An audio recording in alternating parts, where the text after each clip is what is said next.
Now, they did that, but listen to the good news from my own research. They first of all took him, tied him, threw him in the pit. Then the Egyptian merchants were passing, if you go to chapter 38, 39, and they saw, don't worry about that, I will tell it to you. They threw him in the pit. What threw Joseph to the pit was his dream, not another man's dream. If you don't like what he dreamed, ignore it.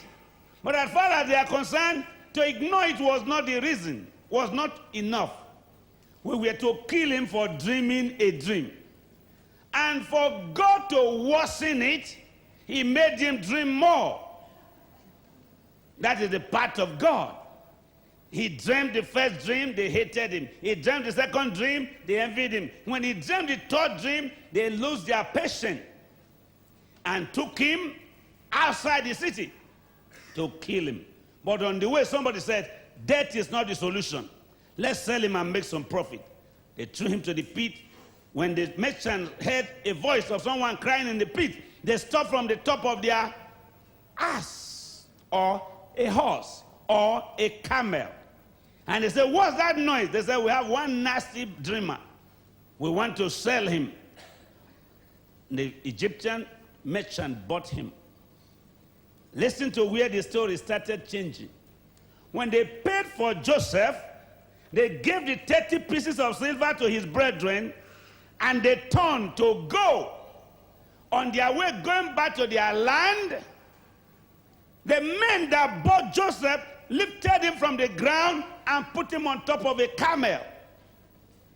The man they sold was riding home, and the one who sold him trekking home. I wish that was English language.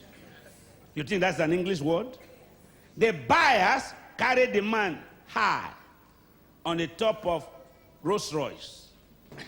The people who sold him, they were going home sad with a blood-stained coat.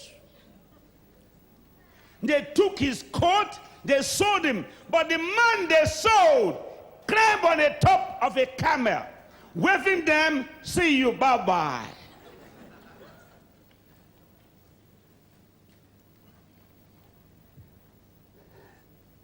Esther was captured in the book of Esther, taken to a palace, married to the king. His country were now seized in captivity. And one of the men decided to risk his life to tell Esther what he dreamed. And the dream was that in you is a redemption. Take us out of the land of bondage, because the whole nation was going to be killed. And Esther used the words like this: for the dream of my people, if I perish, I perish, but I will stand to defend my people. And the Bible said Esther found favor in the sight of the king. And the man who decided to kill the nation of the Jews was killed. It was a dream that made Esther say, if I perish, I perish. Now we come to the life of the person I want to use tonight as a practical example. Hebrews chapter 11. Hebrews chapter 11.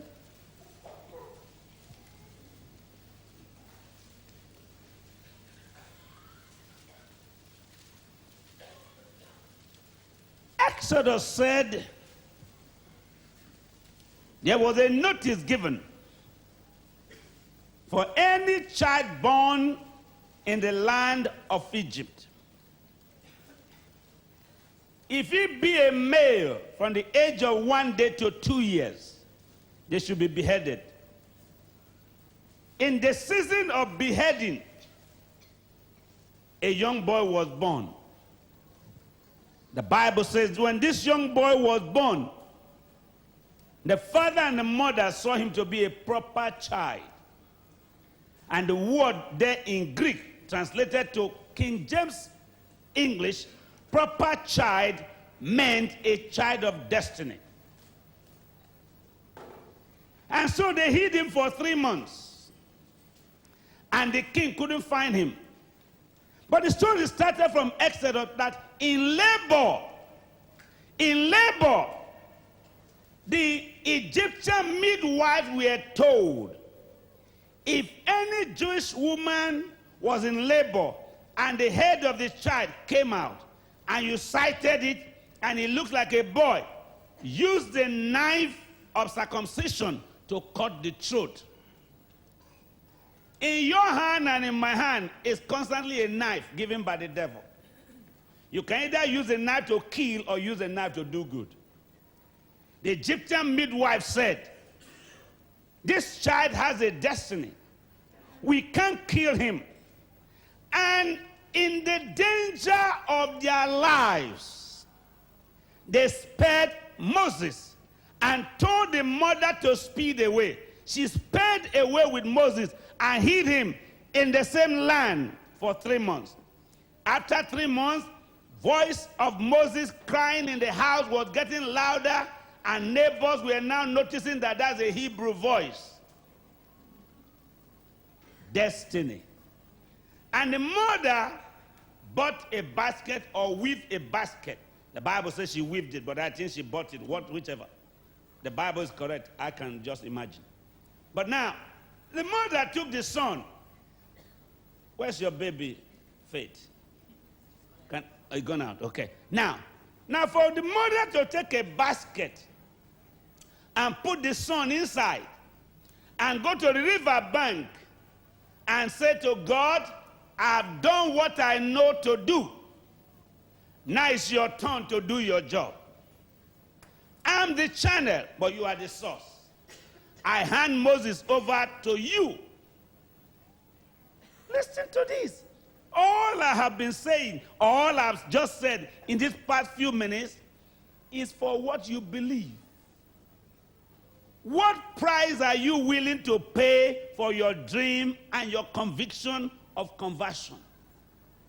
Because if your conversion have no conviction, you are going to be one of those Christians, I believe in God when he's well. I hate God when he's wrong.